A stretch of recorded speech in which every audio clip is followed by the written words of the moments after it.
At Boston's Northeastern University, a group of straight-edge college kids are gathering for a weekly meeting. They call themselves Hammered, and they are a campus-wide organization that provides alternative ways to have fun without getting drunk. We've got a meeting on Monday, and then the next Monday, then maybe we could do paintball next Thursday. And I would like to try to do a ski trip sometime too. I've been wanting to do that. I think it's harder to meet people a lot of times if you're not interested in drinking or interested in going to a bar or something, because that's what a lot of your peers are doing. I mean, you know, if you come into class on a Monday, everyone's talking about how they got so drunk that weekend, you know? At least once a week, we have people throwing up in our bathrooms. Last night, a girl got taken away by the ambulance, and she's probably still in the hospital. In today's world, the pressures of being young can be overwhelming. Getting drunk, getting high, and losing control is the accepted norm. This is just ridiculous to have it be a normal, like, standard for everyday kind of, I don't know, activity when it shouldn't be that way. Your focus could be on so many other things. It's definitely like the social pressures are there, and you do feel like you're giving something up, but at the end of the day, I feel like I made the right choice for myself. It's nice to have somewhere to go when you're not drinking, you're not pressured. It's just nice to have a safe zone, which is what Hammered, I think, is. Hammered is taking a different route. While other kids are out drinking, Hammered plans activities to provide a cleaner way of having fun. Movie nights, hockey games, and wiffle ball, amongst others. But tonight, they're going old school. Tonight we're going bowling at Sacco's. Gonna do some can open bowling. What do you guys want to do for teams? You four. There you go. You know, I wanted to start something new, and that's why I started Hammered, the show. Hammered was founded at Northeastern University by Ken Procaccianti. As it stands right now, in the youth culture, there really is no decision. It's either drink and do drugs and be accepted, or don't and feel alienated. So I came up with an idea for an organization called Hammered that would showcase people that were having fun and just happened to be doing it without drugs or alcohol. For each of them, straight edge has been a safe refuge, a place where they could still be cool, but do it on their own terms. Hammered as an organization has ambitions to spread to other colleges. It wants to be a new alternative, not just for straight edge, but for kids across America. The straight edge movement has drawn legions of mostly boys to its anti-drug and alcohol message. But to understand where it's headed, you have to look at where it came from. In the 1950s, post-war migration to the suburbs created comfortable middle-class communities whose values were conservative, stable, and square. Rebellion was almost inevitable. In the 1960s, a counterculture youth rejected their parents' values both politically and recreationally. It became an era of experimentation, especially with drugs. And you were either part of the revolution or you weren't. Drag it, man. Try anything once. Shake this square world and blast off for Kicksville. But the party would take its toll, and soon some kids wanted to try something else. In the 1980s, straight edge emerged as an appealing fusion of self-control and in-your-face protest. Yet it began by accident, from a single lyric by the band Minor Threat in 1981. The song, a declaration of an individual choice, lasted 45 seconds, but generations to follow would take it and make it their own. Straight edge really did emerge from one song that set out the values of straight edge, but it wasn't ever intended to be a movement. It must have tapped into something that was going on in our culture at the time, but it's contradictory in the sense that these kids are rebelling by living out what every middle-class parent's dreams are, in a sense, for their children. Inadvertently, a movement had begun, giving rise to a subculture. And almost inevitably, a militant arm emerged, in part because of the man behind this mask. We are a group of artists, ups, punk rockers, skaters, hardcore kids fighting back.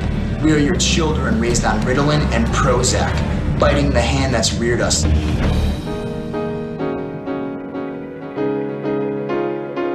Life is tough, so get tougher, otherwise it's gonna chew you up and spit you out, you know, and that's always kind of been my mentality.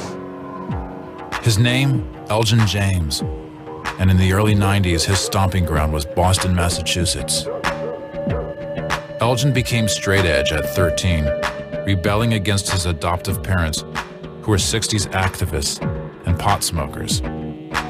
By 17, he had run away and was living homeless in Boston.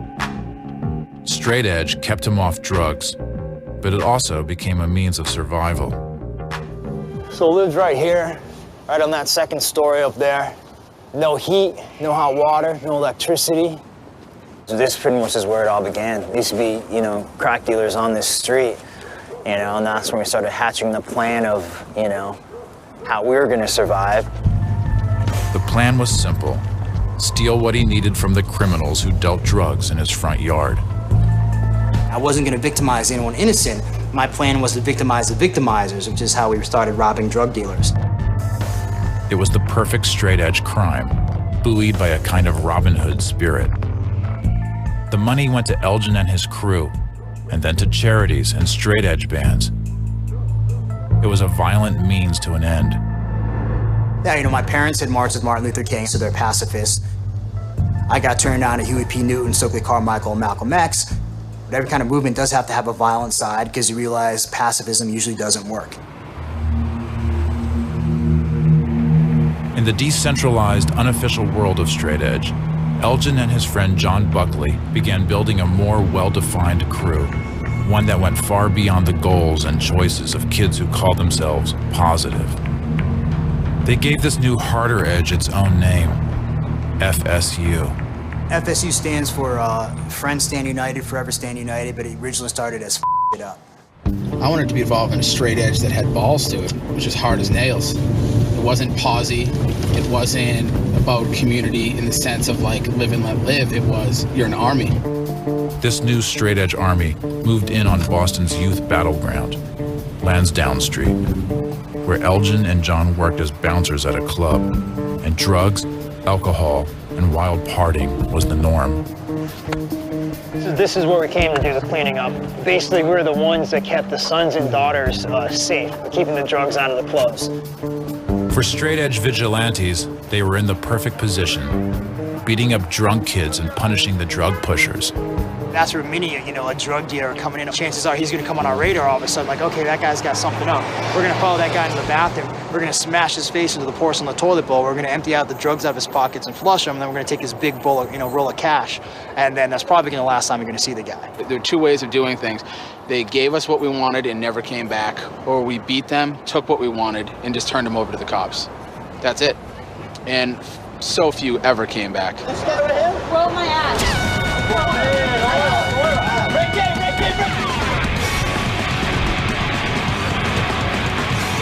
The furor on Lansdowne Street was captured in a video called Boston Beatdown.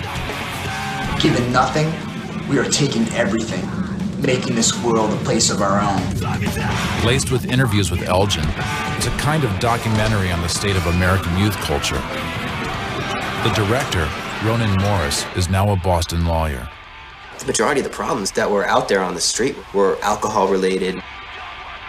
But if you look a little further, what you're really seeing is it's American culture. It's, you know, it's our society, whether you want to admit to it, whether you want to ignore it.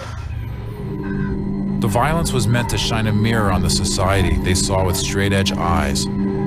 But it also brought attention, and worse, on Elgin and his crew.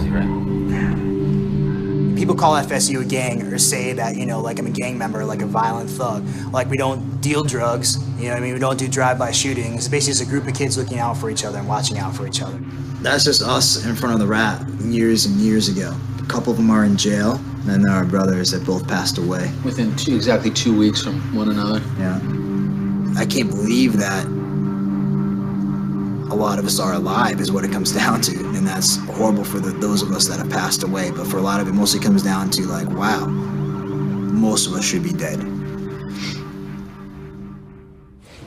For Elgin, it was time to move on. I've done my time, I've done my thing. I gave a couple decades to this. And I'm still straight edge, still will always be straight edge. I'm not gonna kick in the door of a crack house anymore.